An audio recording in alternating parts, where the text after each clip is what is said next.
Ravi de vous retrouver pour cette nouvelle édition d'information. Mesdames, Messieurs, bonsoir, place au titre. Le Conseil des ministres adopte entre autres projets de décret, celui relatif à l'amélioration génétique des espèces animales domestiques.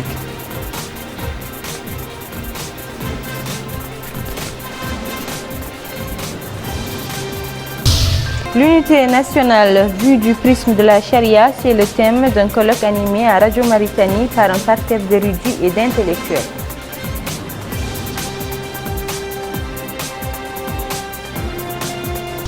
Accident ou attentat, l'une des deux boîtes noires du A320 d'Égyptaire susceptible de répondre à cette question a été récupérée.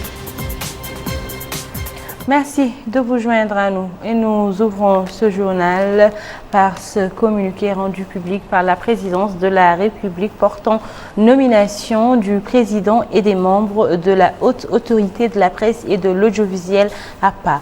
Président Hamoudoul Mohamed, administrateur civil, membre Mohamedan Oul Aka et Hind Fall Bab Ahmed.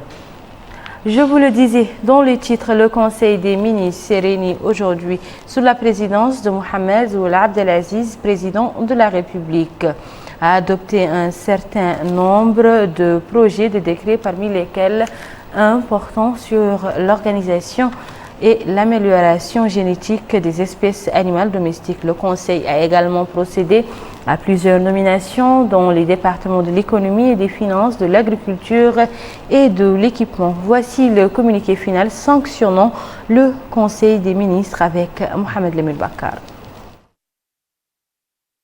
Au cours de ce conseil, présidé par le président de la République, Mohamed Ould Abdelaziz, les projets de décrets suivants ont été examinés et adoptés. Projet de décret portant approbation d'une convention d'établissement entre le gouvernement de la République islamique de Mauritanie et la société Hôtel Yezid au Tizi Zemmour. Le présent projet de décret a pour objet l'adoption, conformément aux dispositions du Code des investissements, de la convention signée le 8 avril 2016 entre le gouvernement de la République islamique de Mauritanie et la société Hôtel Yezid au Tizi Zemmour. Le projet Hôtel Yezid, objet de la présente convention, porte sur l'exploitation d'un complexe touristique situé à Zouerat pour un montant global de 512 millions d'ouguiya avec la création de 70 emplois nouveaux dont 20 permanents. Projet de décret portant organisation de l'amélioration génétique des espèces animales domestiques. Le présent projet de décret a pour objet de combler les vides juridiques constatés en matière d'organisation et de gestion sécurisée de la diffusion des reproducteurs et du matériel génétique. Il intervient pour favoriser l'amélioration des races animales domestiques locales, notamment les bovins, les ovins, les caprins et les camelins. Projet de décret portant concession provisoire de terrain à Nouakchott au profit de certains concessionnaires. Projet de décret portant concession provisoire de terrain à l'ancien aéroport international de Nouakchott au profit de la société Najah Major World SK. Projet de décret portant concession définitive de 2 terrains à Nouakchott au profit de 2 écoles privées. Le ministre des Affaires étrangères et de la Coopération a présenté une communication relative à l'association internationale. Le ministre de l'Intérieur et de la Décentralisation a présenté une communication relative à la situation intérieure. Enfin, le Conseil a pris les mesures individuelles suivantes.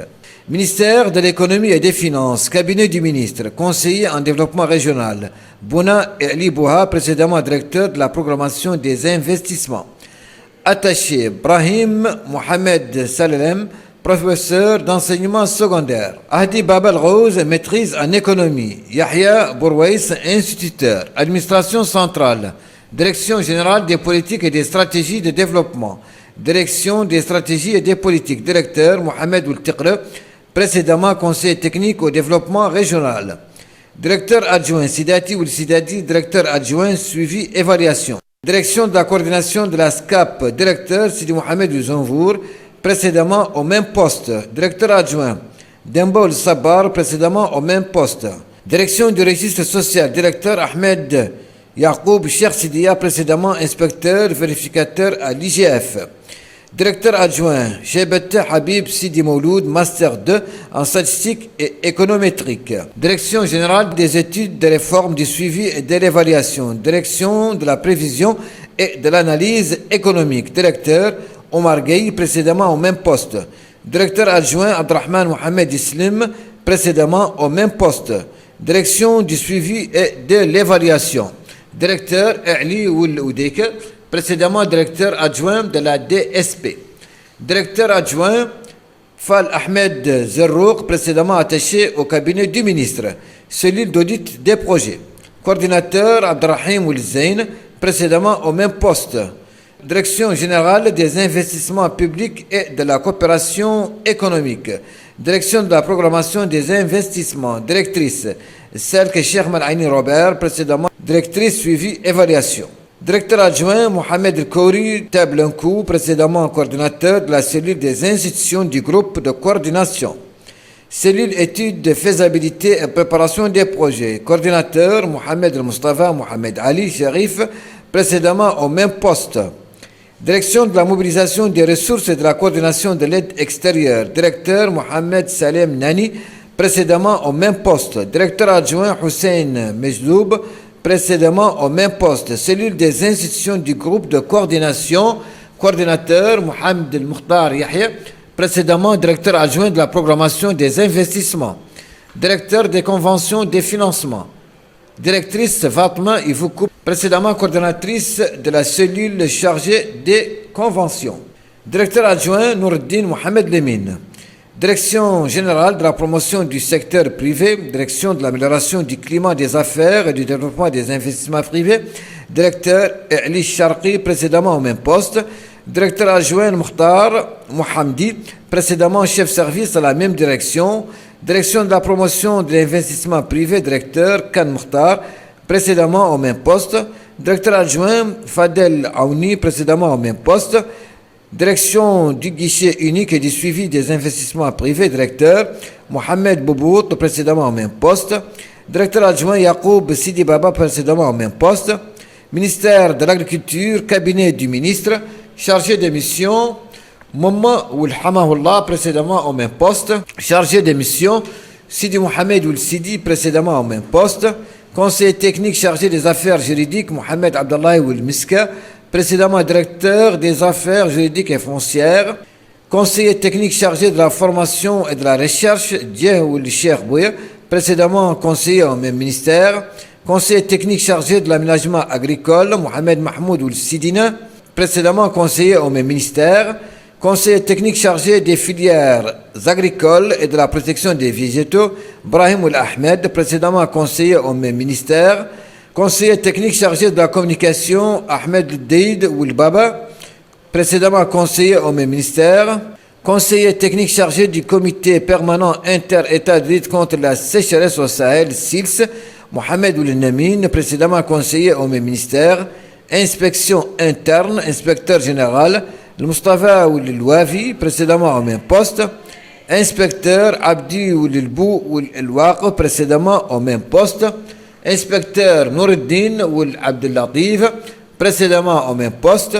Inspecteur Saw Moussa Mamadou, précédemment au même poste. Secrétariat général, secrétaire général Maïziza Mint Kurbali, précédemment au même poste. Administration centrale, direction des stratégies de la coopération et du suivi et évaluation. Directeur Abdallah Oul Baba, précédemment au même poste. Directeur adjoint Mohamed Salik Oul Ahmeda, précédemment cadre au même ministère. Direction des statistiques et de l'information agricole. Directeur Talib Ali Oul Talib Ahmed, titulaire d'un DA en mathématiques appliquées, spécialité probabilité et statistiques. Directeur adjoint Moulay Mohamed Oul Moulay Ahmed Daï, précédemment au même poste. Direction des filières et de la vulgarisation agricole, directeur Hasni Oul Boussaïd, précédemment au même poste. Directeur adjoint Cheikh Ahmed Oul Sidi Abdallahi, précédemment au même poste. Direction de la protection des végétaux, directeur Koulibaly Oumar, précédemment au même poste. Directeur adjoint Ahmed Yahya Oul Sidi Lemine, précédemment au même poste. Direction de l'aménagement agricole, directeur Sid Ahmed Lahbib Oul Cheikh Al-Hussein, précédemment au même poste. Directeur adjoint Allal Oul Cheikhna, précédemment au même poste. Direction des affaires administratives et financières, directrice Fatimetou Mint Mourad, précédemment au même poste. Directeur adjoint Sid Ahmed Oul Mrabot, précédemment au même poste.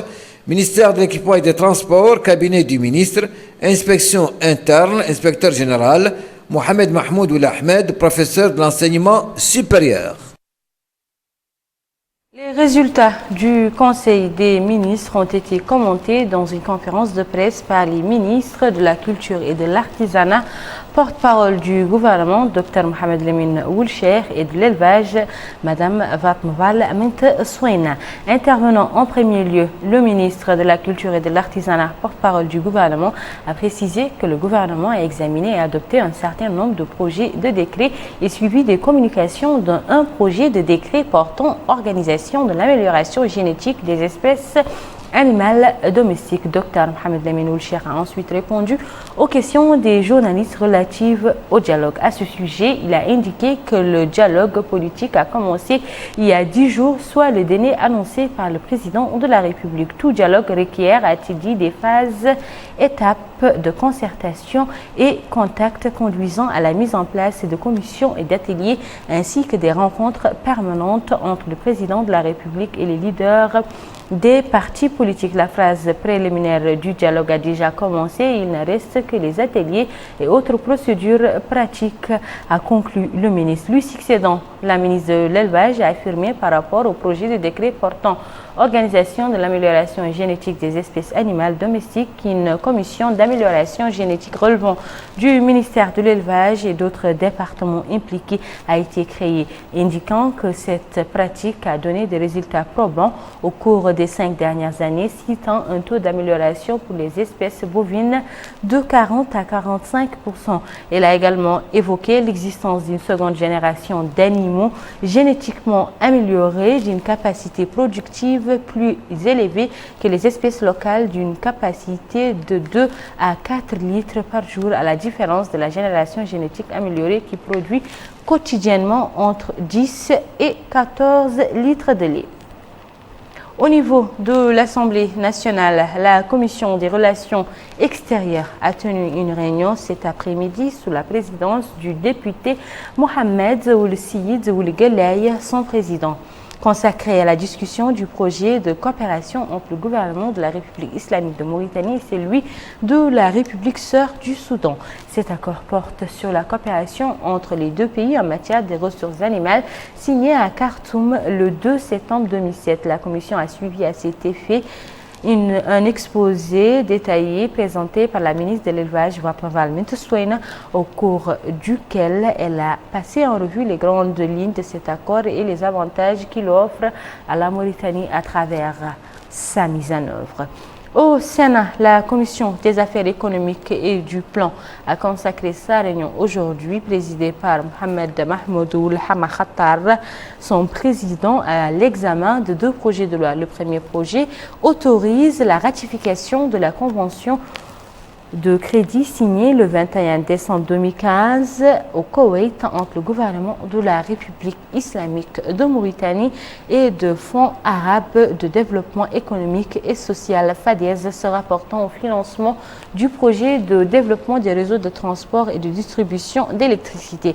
Le second projet de loi autorise la ratification de la convention de crédit signée le 2 février 2016 à Nouakchott entre le gouvernement de la République islamique de Mauritanie et le Fonds arabe de développement économique et social FADES se rapportant au financement du projet de renforcement de la liaison électrique entre la Mauritanie et le Sénégal, ligne Nouakchott-Toubine. Le gouvernement était représenté à cette réunion par le ministre du Pétrole, de l'Énergie et des Mines, Ahmed Salem Ould Béchir, accompagné de certains de ses collaborateurs. Au chapitre des activités organisées dans le siège du mois béni du Ramadan, le colloque sur l'unité nationale que Radio Mauritanie a abrité hier soir. Un colloque organisé par le ministère des Affaires islamiques et de l'enseignement originel et auquel ont participé à son animation des érudits, des intellectuels, des professeurs et des chercheurs. Compte rendu, Abdullah Damaba. L'unité nationale vue sous l'angle de la charia, tel est le thème de ce colloque organisé conjointement par le ministère des Affaires islamiques et de l'enseignement originel et Radio Mauritanie. Les différents érudits, oulémas, imams et cheikhs de Mahadra qui ont pris part à ces rencontres ont effectué des exposés afin de présenter une lecture de l'unité nationale au vu de la charia. Ils ont, dans ce cadre, réaffirmé la nécessité de consolider l'unité nationale en conformité aux enseignements de la religion musulmane. Le ministre des Affaires islamiques et de l'enseignement originel, Ahmed Ould Ehl Daoud, a, au cours de son allocution, fait part de la nécessité d'accorder une attention particulière à l'unité nationale qui, dit-il, doit être au-dessus de toute autre considération, ce qui, selon lui, est conforme aux enseignements de la religion musulmane. Par ailleurs, il a affirmé que la Mauritanie a été fondée par ses fils dans un contexte marqué par la justice et l'équité. Par la suite, le directeur de Radio Mauritanie, Abdallahi Wouliyahoul Hormatallah, a indiqué que l'unité nationale nous impose d'être en harmonie avec notre projet historique visant la stabilité et le développement. Il a en outre souligné que les discours du président de la République font référence à cette orientation garantissant une unité nationale sacrée. Il faut rappeler que ce colloque est le 3e du genre organisé dans le cadre des activités du mois béni du Ramadan. Ce soir, nous consacrons notre coup de projecteur aux nuits ramadanesques par un certain nombre d'activités auxquelles s'adonnent les fidèles après la rupture du jeûne. Chacun y va selon ses loisirs. Il y a des adeptes de la marche, les animateurs des barbecues, bref, une ambiance qui bat son plein jusqu'aux premières lueurs de l'aube. Bokar Bay là-bas. Les nuits ramadanesques à Nouakchott sont l'occasion de longues veillées qui ne se terminent pour certains qu'au petit matin. Juste après la période de Tarawi, les rues et les trottoirs sont pris d'assaut, histoire de digérer facilement après avoir mangé de copieux plats. Les piétons investissent par dizaines les trottoirs. Enfants, hommes et femmes, tous se disputent pour cet espace pour tuer le temps en attendant l'aube, signe d'une nouvelle journée de Ramadan. D'autres improvisent des barbecues en plein air. Ici, le mot partage a tout son sens. Et cela se passe dans une ambiance bon enfant. À cela s'ajoutent des séances de thé qui s'organisent par petits groupes ici et là.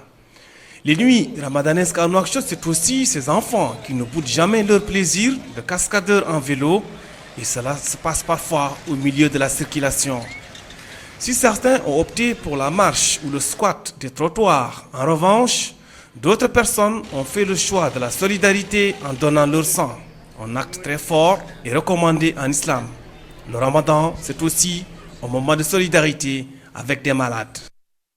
Notre pays, à l'instar de la communauté africaine, a célébré aujourd'hui la fête de l'enfant africain sous le thème « Les litiges et les crises en Afrique, préservons tous les droits de l'enfant ». La cérémonie s'est déroulée au centre Elmina de protection et d'intégration sociale, marquée par la distinction de certains enfants lauréats dans les disciplines dispensées par le centre.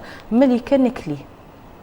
Le 16 juin de chaque année marque la commémoration de la journée de l'enfant africain, placée cette année sur le thème « Crise et conflits, protégeant les droits de tous les enfants ». L'insouciance de ces enfants fait face à de nombreux défis dans un monde en bouleversement et plus particulièrement en Afrique, du fait des crises et des conflits qui règnent de part et d'autre du continent. À cette occasion, le secrétaire général du ministère des Affaires sociales, de l'enfance et de la famille, M. Mohamed Mahmoud Ould Ahmed Ould Sid Yahya, a, dans son allocution, souligné que les enfants constituent la moitié de la population mondiale. Le gouvernement, dit-il, déploie des efforts pour renforcer notamment le dispositif législatif relatif à la protection des enfants. Son secteur, ajoute-t-il, a pris un certain nombre de mesures et de programmes pour protéger les enfants contre toute forme de violence, de discrimination et de laisser pour compte. Ces différentes mesures ont permis ainsi la prise en charge de près de plus de 4000 enfants en situation difficile. La directrice du Centre de protection et d'insertion des enfants, Dr Zeinamet Mohamed Amin, a mis l'accent sur l'importance de cette commémoration, la considérant comme une fête pour les enfants qui y participent, et ce, dans la joie. Quant à la présidente du Parlement des enfants, Mme Fatima Toumit Mohamed, elle a souligné les efforts déployés par le gouvernement dans le domaine de l'aide et de la protection des enfants et l'appui aux franges sensibles de la population.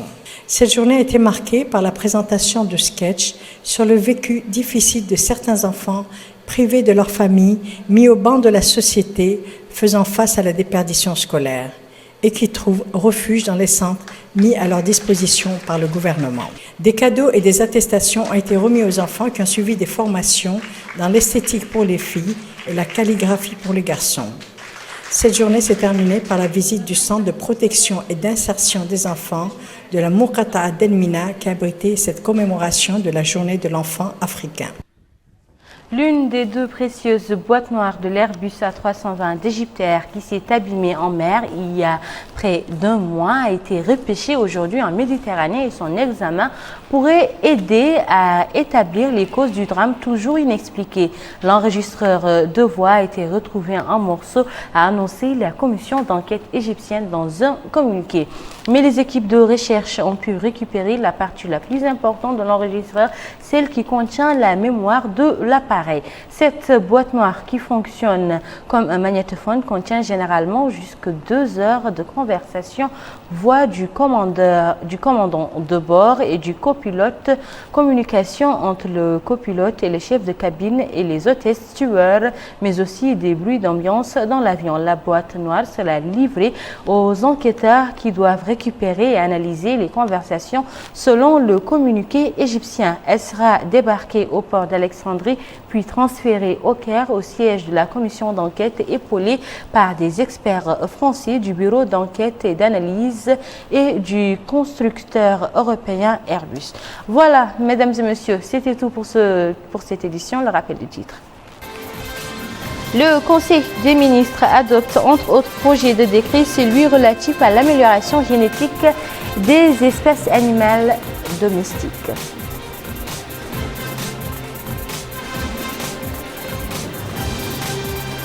L'unité nationale vue du prisme de la charia, c'est le thème d'un colloque animé à Radio Mauritanie par un parterre d'érudits et d'intellectuels.